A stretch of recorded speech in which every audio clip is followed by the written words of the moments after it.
अस्सलाम वालेकुम क्लास। इससे पहले लेक्चर में हमने लीनियर कॉन्ग्रेंस के बारे में देखा था और उससे रिलेटेड एक थ्योरम, एक क्रोलरी और कुछ एग्जांपल सॉल्व की थी। आज के लेक्चर में भी हम एक और एग्जांपल सॉल्व करेंगे और एग्जांपल क्या है? Solve 18x is congruent to 30 mod 42। ये हमारी लीनियर कॉन्ग्रेंस है। इसको सॉल्व करने का वही तरीका, इंस्पेक्शन से हम लोग इसका सोल्यूशन करेंगे। सिंस सबसे पहले देखेंगे कि क्या वाकई इसका सोल्यूशन एग्जिस्ट करता है या नहीं। Since GCD of 18 and 42 is equal to 6, 18 और 42 का जीसीडी 6 है और 6 जो है वो 30 को डिवाइड करता है। सो सोल्यूशन एग्जिस्ट, ये तो हमें पता चल गया सोल्यूशन एग्जिस्ट करेगा। अब कितने सोल्यूशंस होंगे? जितना हमारा जीसीडी है 6 है तो 6 ही नंबर ऑफ सोल्यूशंस होंगे हमारे। अब सोल्यूशंस की पॉसिबल वैल्यूज हम जब इंस्पेक्शन के लिए पुट करेंगे तो हम क्या पुट करेंगे, वो हमने 42 से सारे छोटे नंबर्स पुट करके देखने। तो वो क्या आते हैं, 0, 1 अप टू सो ऑन 41 तक हमने जाना है और ये सारी वैल्यूज पुट करके देखनी है। जहां से हमारी इक्वेशन सेटिस्फाई हो गई वही हमारा एक सोल्यूशन मिल जाएगा और उसी की हेल्प से हम बाकी सोल्यूशन कैलकुलेट कर लेंगे।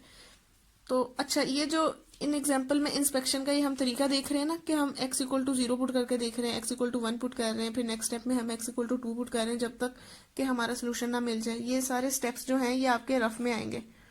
इनको आपको बुक में अपने सोल्यूशन में लिखने की जरूरत नहीं है। इनको आप साइड पे रफ में कर सकते हैं या बजाय इसके कि आप हर बार पुट करके देखें। जैसे इस क्वेश्चन में हमने डायरेक्ट बगैर स्टेप्स बनाए ही इस क्वेश्चन को सॉल्व करके देखा कि एक्स की कौन सी वैल्यू है जो इसको सेटिस्फाई कर रही है। आप इन क्वेश्चन में भी डायरेक्ट ही चेक कर सकते हैं बजाय इसके कि आप हर स्टेप को यहाँ पे लिख कर दिखाएं। मैं इसलिए लिख रही हूँ ताकि आपको समझ आ सके कि कैसे, अगर आपको लिखा हुआ दिखाई देगा तो आपको ज्यादा इजीली समझ आ जाएगी। अब हम इंस्पेक्शन स्टार्ट करते हैं। एक्स इक्वल टू 0 पुट किया तो ये क्या बन गया, 18 इंटू 0 इक्वल टू 0 और 0 जो है वो 30 के कॉन्ग्रेंट नहीं है क्योंकि 0 माइनस 30 ही होता है और 42 जो है वो माइनस 30 को डिवाइड नहीं करता। कॉन्ग्रेंस हमारी हो गई फॉल्स। नेक्स्ट, अगर हम x की जगह 1 डालें तो ये बन गया 18 और 18 जो है वो 30 के कॉन्ग्रेंट नहीं आता क्योंकि 18 और 30 का डिफरेंस आता है -12 और 42 जो है वो -12 को डिवाइड नहीं करता। इसी तरह अगर हम x इक्वल टू 2 ले तब भी हमारी कॉन्ग्रेंस होल्ड नहीं कर रही। x इक्वल टू 3 लिया तो यहाँ क्या आ गया 54 और 54 भी 30 के कॉन्ग्रेंट नहीं आता under mod 42। x equal to 4 लिया तो आंसर बन गया 72। 18 टाइम्स 4 इक्वल टू 72 और 72 जो है वो 42 के 30 के कॉन्ग्रेंट है अंडर मॉड 42। क्यों?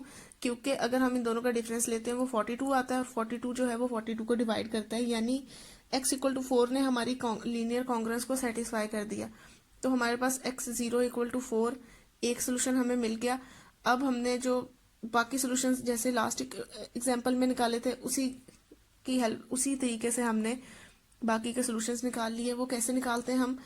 पहला सोल्यूशन इसके अलावा क्या होता है, x 0 plus m by D. m की वैल्यू डाली 42, d है हमारा 6 तो x 0 है 4, 4 प्लस 42 ओवर 6 हमारा एक सोल्यूशन आ गया 11। नेक्स्ट सोल्यूशन क्या होता है, हम m को 2 से मल्टीप्लाई कर देते हैं। जब हमने m को 2 से मल्टीप्लाई कर दिया, m की वैल्यू डाली, d की वैल्यू डाली, x 0 की वैल्यू डाली तो हमारे पास x2 इक्वल टू 18 आ गया। इसी तरह नेक्स्ट में हम m को 3 से मल्टीप्लाई कर देंगे, x3 की वैल्यू आ गई। m को 4 से मल्टीप्लाई कर दिया, m को 5 से मल्टीप्लाई कर दिया।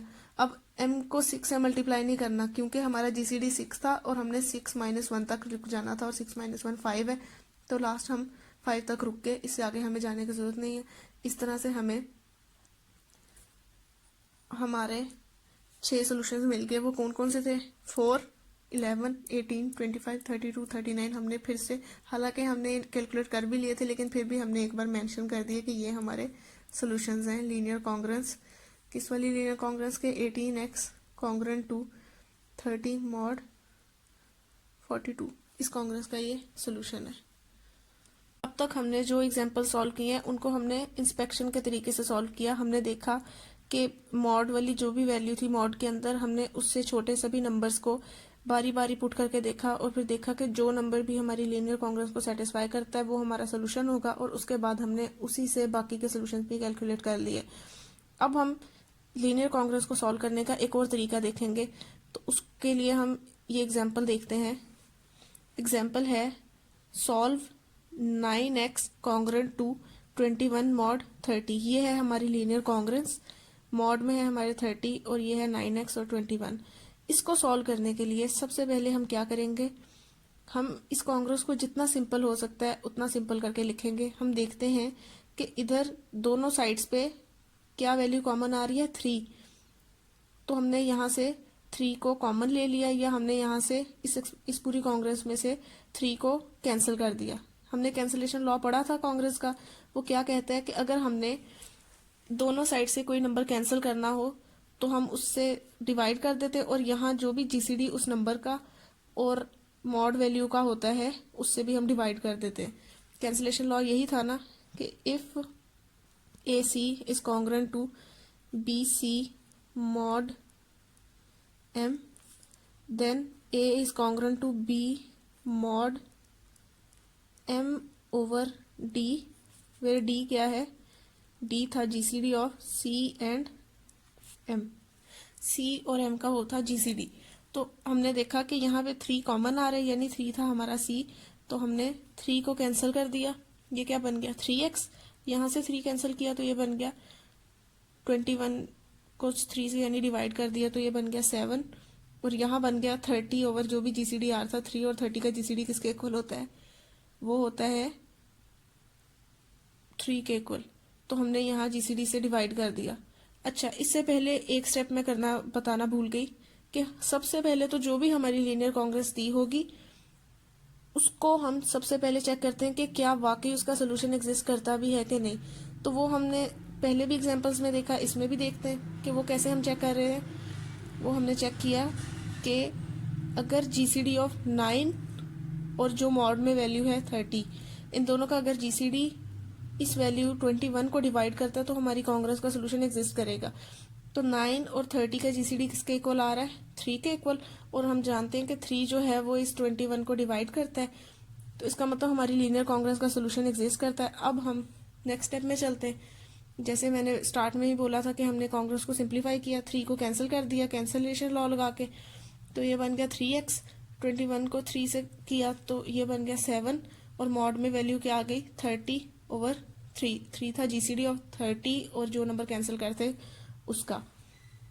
अब तो 30 ओवर 3 बन गया 10, तो हमारी ये लीनियर कांग्रेस सिंप्लीफाई होके बन गई 3x is congruent to 7 mod 30। अब इसको सॉल्व करना हमारे लिए रिलेटिवली इजी है।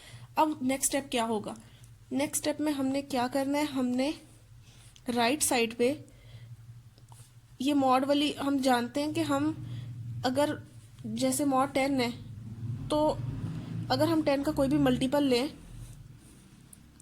फर्ज किया 20, यानी ये 2 टाइम्स 10 है, तो ये कॉन्ग्रुएंट किसके होता है, 0 के होता है अंडर मॉड 10। यानी मॉड वाली वैल्यू का कोई भी हम मल्टीपल ले लें तो वो 0 ही के इक्वल होता है, 0 के ही कॉन्ग्रुएंट होता है। आप 30 भी ले लो तो 30 भी 0 के कॉन्ग्रुएंट होगा, क्योंकि कॉन्ग्रुएंट्स कैसे हम चेक करते हैं कि 30 या 20 माइनस 0 जो भी वैल्यू आ रही है 10 उसको डिवाइड करता हो, तो हम देख सकते हैं कि 20 माइनस 0 20 आ रहा है और 10 जो है वो 20 को डिवाइड कर रहा है। तो इससे हमें पता चला कि अगर हम हमारी कांग्रेस में 10 का यानी मॉड वाली वैल्यू का कोई भी मल्टीपल ऐड कर दें तो हमारी कांग्रेस को कोई फर्क नहीं पड़ेगा, क्योंकि वो वैल्यू 0 ही के इक्वल है। जैसे 20 अगर मैं ऐड करती हूँ कोई फर्क नहीं पड़ेगा, क्योंकि वो वैल्यू 0 के इक्वल ही है। इसी तरह मैं यहाँ पे भी 20 ऐड कर सकती थी, और या मैं 20 की बजाय इस जगह पे 20x भी ऐड कर सकती हूँ, क्योंकि 20x भी तो 10 का ही मल्टीपल है ना। 20x जो है किसके इक्वल है, 2x टाइम्स 10, 2x टाइम्स 10। तो हम जो भी मॉड वाली वैल्यू है उसके मल्टीपल को लेफ्ट या राइट दोनों साइड पे ऐड कर सकते हैं, ऐड भी कर सकते हैं, सब्ट्रैक्ट भी कर सकते हैं, उससे हमारी कांग्रेस पे कोई फर्क नहीं पड़ेगा। तो हमने यहाँ पे ऐड कर दिया 20। अब हमने 20 को ही क्यों ऐड किया, हम 30 भी ऐड कर सकते थे, हम 10 भी ऐड कर सकते थे, 40 भी, 50 भी, 60 भी। हमने 20 को इसलिए ऐड किया कि हम चाह रहे थे कि यहाँ जो हमारी वैल्यू 3x है वो किसी तरीके से सिंप्लीफाई होकर सिंपल x रह जाए। जब वो एंड पर x रह जानी थी तो हमारी x की वैल्यू आ जानी थी, जो भी राइट साइड पे सिंप्लीफिकेशन होती तो उससे हमें सीधी सीधी x की वैल्यू मिल जानी थी। हमारा मकसद x की वैल्यू ही कैलकुलेट करना है ना। तो अब हमारे पास क्या था, 3x कॉन्ग्रुएंट टू 7। हम देखते हैं, अगर हम 7 में इस मेथड में हम क्या करेंगे, हम राइट साइड पे इसके मल्टीपल्स को ऐड करते जाएंगे किसी इस तरीके से, या सब्ट्रैक्ट करते जाएंगे कि हमारी ये जो कांग्रेस है वो सिंपल, यहाँ हमारा जो नंबर है वो सिंपल एक्स ही रह जाए। तो जब हमने 7 में 10 ऐड किया वो बन गया 17। तो हम देखते हैं कि हम यहाँ से अगर 3 से डिवाइड कर दें तो क्या बन जाएगा, यहाँ x रह जाएगा, लेकिन 17/3 जो है वो कोई इंटीजर वैल्यू नहीं आ रही, तो हम ये काम तो कर नहीं सकते। तो हमने क्या किया, अब 10 की बजाय उसमें ऐड किया 20। जब 20 ऐड किया तो ये बन गया 3x कॉन्ग्रेंट टू 27 mod 10। अब आप देखें, अब यहाँ पे हमने फिर से लगा दिया कैंसिलेशन लॉ, क्योंकि 3 इसमें भी कॉमन आ रहा है और इसमें भी कॉमन आ रहा है। 27 किसके इक्वल होता है, 3 टाइम्स 9 के इक्वल। तो यहाँ लगाया हमने कैंसिलेशन लॉ। तो कैंसिलेशन लॉ से हमें क्या मिल गया, 3 कट गया यहाँ से, 3 कट गया यहाँ से, और 3 और 10 जिस नंबर से हम काट रहे हैं उसका जो जीसीडी, उससे हमने 10 को डिवाइड कर देना था, लेकिन 3 और 10 का जीसीडी आ रहा है 1। तो 10 को जब हमने 1 से डिवाइड किया तो 10 एज इट इज ही लिखा गया। तो यहाँ से हमने देखा हमारा x सिंप्लीफाई होकर किसके कॉन्ग्रेंट आ गया, 9 अंडर मॉड 10। यहाँ से हमारे पास x की वैल्यू आ गई। अब x की वैल्यू हमारे पास आई है कॉन्ग्रेंट टू 9 अंडर मॉड 10, यानी x एक ऐसा नंबर है जो 9 के कॉन्ग्रेंट है अंडर मॉड 10। तो अगर हमें किस में चाहिए था, मॉड 30 में। तो कोई नंबर अगर कॉन्ग्रेंट आ रहा है 9 के अंडर मॉड 10, तो वही नंबर 9 के कॉन्ग्रेंट आएगा अंडर मॉड 30, क्योंकि 30 भी इसी का मल्टीपल है। तो हमने लिख लिया x इज कॉन्ग्रेंट टू 9। अब 10 की बजाय हमने लिख लिया 30, क्योंकि हमें आंसर 30 मॉड में चाहिए था। यहाँ से हमारे पास x की एक वैल्यू आ गई, x0 इक्वल टू 9। अब वही स्टेप्स, हमने x0 की वैल्यू निकाल ली। अब x0 की वैल्यू से हमने x1 की वैल्यू निकाल ली। वो क्या आनी थी, x0 प्लस m/d। m है 30, d है हमारा 3। तो सिंप्लीफाई किया तो हमारे पास x1 की वैल्यू आ गई 19। अब अगला x2 किसके इक्वल आना था, x0 प्लस 2m/d। 2m की वैल्यू 30, d था 3। सिंप्लीफाई किया तो हमारे पास 29। अब हम 2 पे ही स्टॉप कर गए, क्यों, क्योंकि हमारा जो जीसीडी था वो 3 था, तो हमने जीसीडी से एक नंबर पीछे ही स्टॉप कर जाना होता है। तो हमारे पास, और थ्योरम भी हमें यही बताता है कि अगर जो जीसीडी होता है उतने नंबर ऑफ सोल्यूशंस होते हैं। तो हमारे पास एक सोल्यूशन 9 आ गया, एक सोल्यूशन 19 आ गया, एक सोल्यूशन 29 आ गया। तो 9, 19 एंड 29 आर रिक्वायर्ड सॉल्यूशंस। तो हमारा क्वेश्चन सॉल्व हो गया।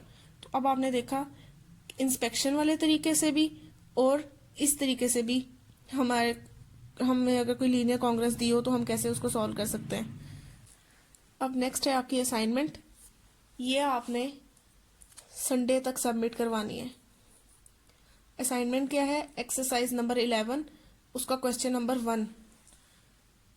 और ये एक्सरसाइज किस पेज पे है, हमारी जो रिकमेंडेड बुक है बाय S.B. मलिक, उसके पेज नंबर 53 पे है। और ये एक्सरसाइजेस किन क्वेश्चन से रिलेटेड है, वो लीनियर कांग्रेस के सोल्यूशन से ही रिलेटेड है। हमने लीनियर कांग्रेस के सोल्यूशंस के लिए 3 एग्जांपल्स देखी हैं, 4 एग्जांपल्स देखी हैं। तो ये क्वेश्चन आप लोगों के लिए सॉल्व करना कोई मुश्किल नहीं होगा, लेकिन अगर आपको फिर भी इसके सोल्यूशन में कोई डिफिकल्टी हुई तो आप मेरे साथ डिस्कस कर सकते हैं।